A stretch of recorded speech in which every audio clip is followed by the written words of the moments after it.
আপনার মোবাইল থেকে সিম কার্ডটি খুলে ফেলুন। এরপর আপনি দেখবেন আপনার হাতের দামি মোবাইলটি কতটা অপ্রয়োজনীয়, যতক্ষণ না আপনি সিমটি মোবাইলের সাথে সংযুক্ত করবেন। সারাদিনে আমাদের খুশি রাখতে একটি ছোট্ট সিম কার্ডই যথেষ্ট।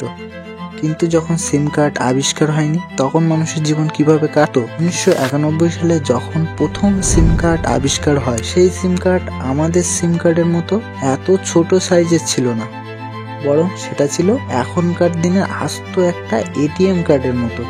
অবশ্য বানাতে অনেকটা সময় অতিক্রম করতে হয়েছে জার্মানকে। জার্মান জিসেক অ্যান্ড ডেব্রিয়ান পৃথিবীতে প্রথম সিম কার্ড আবিষ্কার করলে সমগ্র পৃথিবীতে একটা হইচই পড়ে যায়। মজার বিষয়, এই আবিষ্কারের নাম দেওয়া হয় সিম, সাবস্ক্রাইবার আইডেন্টিফিকেশন মডিউল। আর এই নতুন আবিষ্কার আসলেই কোনো কাজ করে কিনা সেটা দেখার জন্য ফিনল্যান্ডের হ্যারি হলকারি জিএসএম সেলুলার ফোনের মাধ্যমে রেডিও লিঞ্জার নেটওয়ার্ক ব্যবহার করে 1991 প্রথম ফোন কলের পরীক্ষা করে। এটা আসলে কি করে সম্ভব? প্রতিটি কোম্পানির নেটওয়ার্ক বা যেগুলিকে আমরা টাওয়ার নামে চিনি, এই সমস্ত নেটওয়ার্ক বা টাওয়ারগুলি কেবল বা তারের মাধ্যমে একে অপরের সাথে মাটির নিচে সংযুক্ত অবস্থায় থাকে। এই সমস্ত কেবল বা তার একাধিক হার্ডওয়্যারের সাথে সংযুক্ত থাকে। হার্ডওয়্যারগুলি একটি নেটওয়ার্কের সম্পূর্ণ ডেটা অপর একটি নেটওয়ার্কে ট্রান্সফার করতে সাহায্য করে। প্রতিটি নেটওয়ার্কে অসংখ্য সিরিয়াল কিস অ্যাক্টিভেট থাকে।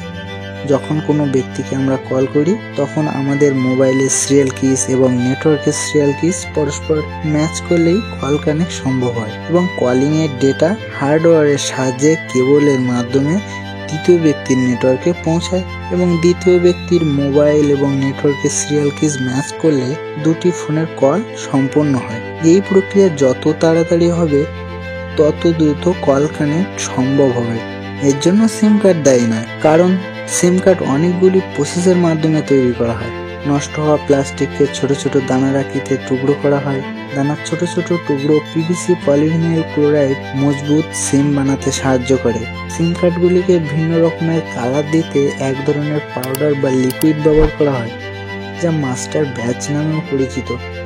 কালার এবং প্লাস্টিক একত্রে মিশিয়ে বিশেষ পদ্ধতিতে গলানো হয় এবং মেশিনের সাহায্যে লম্বা লম্বা প্লাস্টিক সিট প্রস্তুত করা হয়। এরপর প্লাস্টিক সিটগুলোকে সিমের ফ্রেমে কেটে সিম কার্ডের বডি বানানো হয়। আসলে সিম কার্ডের যে চকচকে অংশটি আমরা দেখতে পাই সেটি আসলে কয়েকটি উপাদানের সংমিশ্রণে তৈরি হয়, যেমন কপার, সিলভার, নিকেল ইত্যাদি। সিম কার্ডটি লেয়ার বাই লেয়ার তৈরি হয়েছে। সিম কার্ডটির ধাতব অংশটি ভেঙে ফেলার পর ঠিক এরকম অংশ দেখতে পাবো। সিম কার্ড বানানোর পর এটি আপনা আপনি চালু হয়ে যায় না। সিম কার্ডের অন্তর্ভুক্ত চিপটিকে কম্পিউটারের মাধ্যমে প্রোগ্রামিং করা হয় এবং প্রোগ্রামিং করার মাধ্যমে প্রত্যেকটি সিম কার্ডের আলাদা আলাদা পরিচয় দেওয়া হয়। প্রত্যেকটি সিম কার্ডের মধ্যে বিশেষ সিকিউরিটি, অ্যাড্রেস, সিরিয়াল কিস দেওয়া হয় এবং পরস্পর ব্যক্তির মধ্যে সিরিয়াল কিস ম্যাচ করলেই কল কানেক্ট হয় এবং আমরা পৃথিবীর কোনো প্রান্তে যে কোনো ব্যক্তির সঙ্গে কথা বলতে পারি।